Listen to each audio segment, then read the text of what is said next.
Hello, my name's Cash McCall. I was born in Missouri, reared up in Chicago, 20 years in California, now 20 years in Memphis.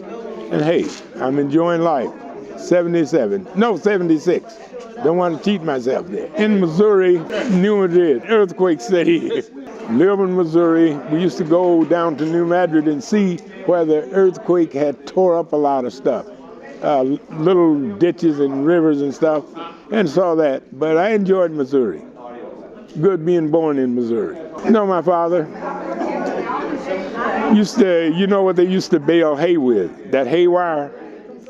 He'd take a piece of that wire, nail it up on the front of the porch, and a 10-ounce tomato can, he'd put that in between there and he'd pluck on it and stuff. Then we had a mulberry bush in front of our house. He would take the branches and make us whistles. So music, him and my mother, they sang all the time. They sang in a hallelujah choir, you know, just they give them the pitch pipe and then they would sing. And that was some of the music we heard coming up, and it was great. I would say Willie Dixon and another person, L.C. McKinley, and my good friend for many years, Joseph Moore, who was the guitar player for a group called the Gospel Songbirds. He showed me how to play bass. He taught me guitar, and he was a great human being. And he taught me most of what I know, and Willie taught me, and also Sonny Long Gone Thompson taught me a lot. And also Phil Upchurch. My first gig was with Easy Baby, I'm thinking, in the House Rockets in Chicago, at a place called the Club Etiquette. A little small club. Glass was on the ground all over the place. Mighty Joe Young played there a lot, but I got the bass playing gig there, and it was fun. $15 a night, I thought I was a rich man. What is the blues? Blues is my life. I tell you what, when you come up hearing your mother and father sing when you're a little kid, they sing the gospel and all that stuff, but on a Saturday evening, my father would brew his own home brew, they called it. And guess what? He would sing some of that stuff that he heard the old guys sing when he was a kid. Maybe, Baby.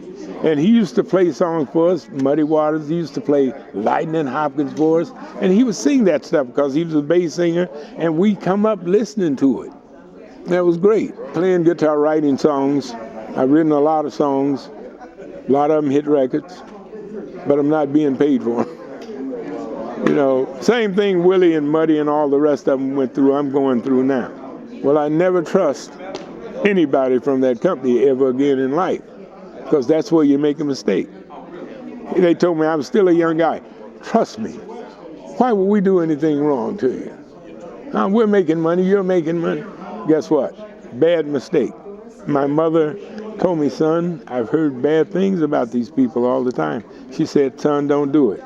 But I'm saying, Mom, he promised he wouldn't. He promised he wouldn't. Guess what? That didn't mean nothing. He got my papers. I never seen him since. Now, I knew when they came to an end, that was in 1976, at an end. 2 5-year contracts. But now, they're stealing all of my music now. Oh yeah. Most fun? Writing songs, going and playing in pickup gigs in Chicago. You know what? The funny part of it, I was playing with a band called Saxy Russell and the Swinging Starfires, 4-piece band. Now the horn player couldn't play that well, but the bass player, James Green, somebody knew James Green. James Green was a great bass player. Tim, the drummer, was great on the drums. So people were hiring us all over the place. They hired us in Cicero, Illinois. No blacks out there, but they liked our band so well, they hired us. We played out there for 5 years until I went on the road on the Dick Clark Tour of Stars for my hit record I had. Record When You Wake Up. It was a hit record, and I toured out there. I played the Apollo, I played the Brevoort Theater, I played the Royal in Baltimore. Oh, I did a lot of stuff. They didn't want me to keep at it. They wanted me there to write songs. See, they didn't care about that, you know. They wanted me there to write songs. I finally figured that out. And I was happy being a writer. I didn't care for the road. I'd been on the road years before with all the gospel groups. The Pilgrim Jubilees went out with the Blind Boys from Mississippi for 3 weeks. And I played with all the great gospel guys. Swan Silvertone, was the Highway QCs, the Soul Stirrers. Oh, I was traveling out there in the company of all those people. Crazy. Learn what you're doing. Learn how to protect yourself and protect your songs if you're a writer. Learn how to protect yourself. Always go to the laws and learn it. It's not that hard. You go and learn it and talk to some people who've been in the business, who've been ripped off, and they will tell you. And a lot of it's in books. Willie Dixon has a CD out there on the computer somewhere telling the truth about the business. And yes, it's easy to learn. We don't live in a dark world anymore. The information you need is there at your fingertips if you want to find it. So I tell always, protect yourself, protect your craft. It's a God-given thing, and if you don't take care of it, you won't be taken care of.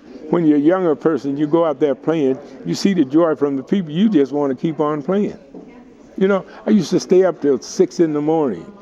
Clubs in Chicago closed at 3:30 and 4:30 in the morning on the weekend. Most had a 5 o'clock license, so the club we played, the Peppermint Lounge, had 5 o'clock. You started at 9 o'clock, you didn't end until 5:30 in the morning.